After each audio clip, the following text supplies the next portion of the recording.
আচ্ছা, গ্র্যাটিটিউড জানার সম্বন্ধে আসলে আমাদের কোনো আইডিয়া নাই। একটা ইন্টারেস্টিং গল্প শেয়ার করি আপনাদের সাথে, সেটা হচ্ছে আমার নিজের এক্সপিরিয়েন্স থেকে। তো আমি বরাবরের মতো প্রতিদিন আসলে ভার্সিটিতে যাই যেদিন ক্লাস থাকি। তো একদিন কি করলাম, মানে রিক্সা দিয়ে মাঝে মধ্যে যাওয়া হয় আর কি। তো একদিন মানে রিক্সাওয়ালা মামা স্বভাবতই ওনাকে ডাক দিলাম যে মামা যাবো ভার্সিটি, ভাড়াটা তো সব ওকে। তো আমি উঠার আগে ওনাকে আসলে সালাম, জাস্ট একটা সিম্পলি একটা সালাম দিলাম, দিয়ে উঠলাম। তার জিজ্ঞেস করলাম যে মামা আপনি আসলে কেমন আছেন। তো উনি আসলে উনি পুরো মানে কি বলা হয়, এটা আসলে আনএক্সপেক্টেড ছিল যে আসলে উনি কখনো আশা করেন না যে আমি আসলে এভাবে জাস্ট প্রকাশ করবো যে কেমন আছি, মানে কেমন আছেন বা মানে সালাম দিব। উনি পুরোটা আসলে আনএক্সপেক্টেড ছিল আর কি ব্যাপারটা ওনার কাছে। তো উনি একটু মানে কয়েক সেকেন্ড থুতু খেয়ে বললেন যে মামা হ্যাঁ আসি, চলতেছে মামা, চলতেছে। তো রিক্সা তো চললাম, যাওয়ার পথে কি হলো, মানে মাঝপথে আসলে জিজ্ঞেস করলাম যে মামা আসলে মানে কি খাইছেন বা আপনার আসলে লাইফটা আসলে কেমন যায়, বা আপনি যে আসলে এই যে লাইফটা যে লিড করতেছেন আপনি কি আসলে সন্তুষ্ট কিনা বা স্যাটিসফাইড কিনা।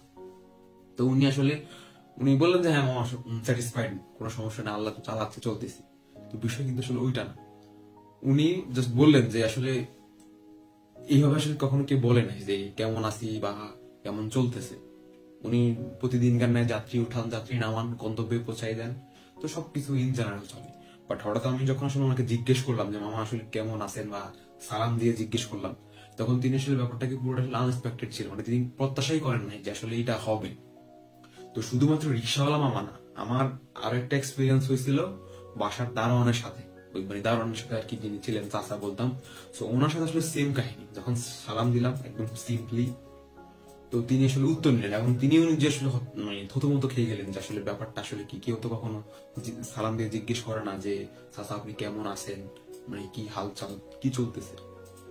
তো ওই দুইটা ঘটনা দ্বারা আসলে আমি একটা জিনিস রিয়েলাইজ করলাম যে সম্মানটা আসলে আপনার সবারই আসলে প্রাপ্য। এটা আসলে ছোট হোক বড় হোক, এটা আসলে সবারই প্রাপ্য। আপনি হয়তো বড়দেরকে সালাম দিলেন, ছোটদেরকে দিলেন না, বা কিংবা আপনার লেভেলের মধ্যে হয়তো সমাজের কিছু কিছু মানুষ আসলে যায় না, তারা আসলে আরো লোয়ার ক্লাস থেকে বিলং করে, আপনার তাদের আসলে সম্মান দিলেন না, ব্যাপারটা কিন্তু এমন না। আর এই ওভারঅলটা আসলে হচ্ছে গ্র্যাটিটিউড জানা।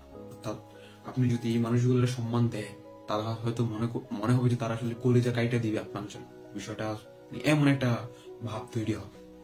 আমি নিজে আসলে রিয়ালাইজ করলাম যে এই সম্মানটা আসলে সবারই প্রাপ্য। হোক উনি রিক্সাওয়ালা মামা, হোক উনি বাসার দারোয়ান, উনি তো মানুষ।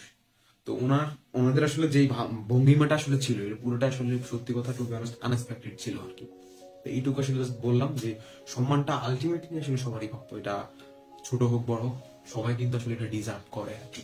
তো নিজেদের জায়গা থেকে আসলে জোরটুক না করলেই না, প্রত্যেকের আসলে সম্মান দেওয়াটা উচিত। আর আপনি যাই দিবেন প্রতি উত্তরে কিন্তু আসলে আপনি তাই পাবেন। এটা কিন্তু একটা রিভেঞ্জ অফ নেচার, আর কিচ্ছু না।